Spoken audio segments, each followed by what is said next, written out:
For the past 10 years, Peter Odhiambo has been struggling against the odds to eke out a life of dignity for his family. Each morning he sweats while striking deep into the earth using a pickaxe to dig large chunks of coral stones in Maweni village. I wake up every day to go to work at 7 a.m. I dig coral stones from rocks for about 4 hours, then I go back home. The 28-year-old has been a stone miner since dropping out of school in 2005. Because his parents could no longer afford to pay for his education, he decided to venture into the stone business. Peter earns between $4 and $5 per day from the sale of stones. According to him, the money he gets from the business is not enough to fend for his family. If we work hard, in a month we are able to make about 12,000 Kenyan shillings. But other times it's possible to go without any earnings by the end of the month. And given the economy right now, it gets really tough to cope with food prices and the house rent.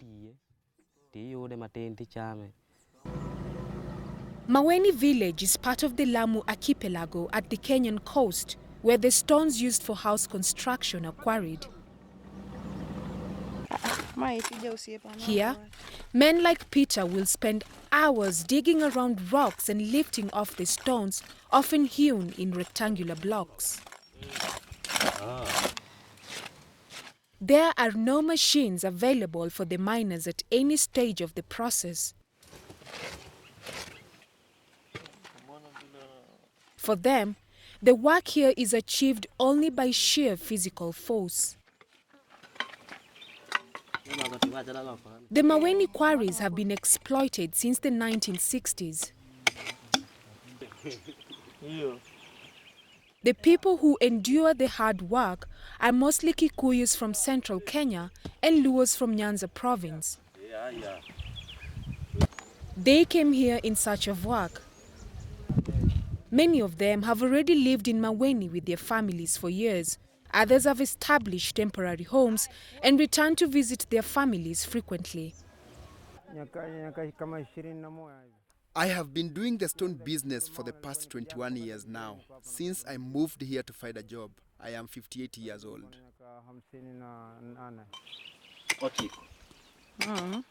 A majority of the miners will plow between 20 and 50 stones per day, depending on the texture of the coral rocks. And once the work is done, the stones are hoisted onto the shoulders of men who work as carriers. Others prefer to use donkeys to transport the stones to the main harbour, where brokers buy them at affordable prices. Brokers buy for 14 Kenya shillings and sell at 17 or 18 Kenya shillings. But this will depend on the season.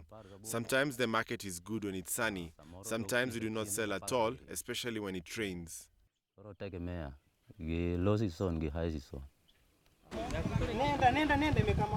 The brokers will then take the stones to the shore, where they are transferred to waiting boats, which then transports the stones to Lamu town. The coral stone has been used in the Swahili architecture in the coastal region of Kenya for centuries.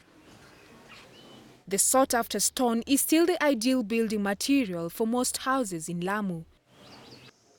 Builders and residents in the area prefer to use the coral stones because it is strong and readily available.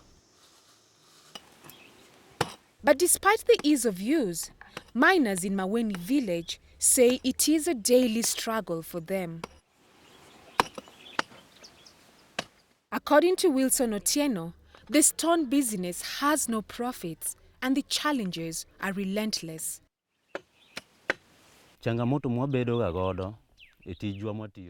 Sometimes finding the right ground to dig the coral stones can last 2 months, and during that period, finding food to eat becomes a problem.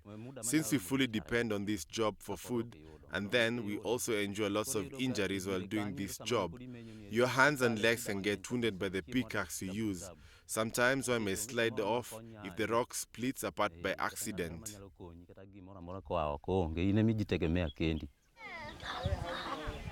Recent reports by the National Environmental Management Authority, or NEMA, say the stone quarrying industry in Kenya has grown rapidly in recent years, especially due to the booming real estate sector. Yet miners in Maweni village are still striving and struggling to meet the growing demand.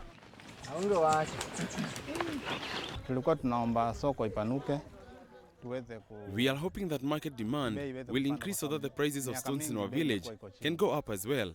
Because for so many years now, these stones here have been sold at very low prices, while others are earning millions from the building and construction industry.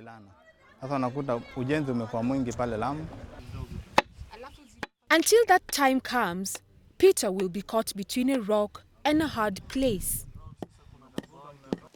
With every swing of his pickaxe, he only gets closer to another meal.